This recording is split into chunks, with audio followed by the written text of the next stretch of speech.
How to fix Android keyboard not showing up. So first of all, launch Settings on your Android devices. Scroll down below and go to General Management. From here, go ahead and tap on Default Keyboard. In my case, the default keyboard is Samsung keyboard for now. If you have any other keyboard installed, you can go ahead and select on it. Then go ahead and tap on the gear icon. Now, from here scroll down below and tap on Reset to Default Settings.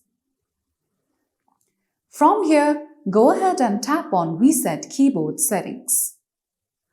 Now, all you would have to do is tap on the option of Reset.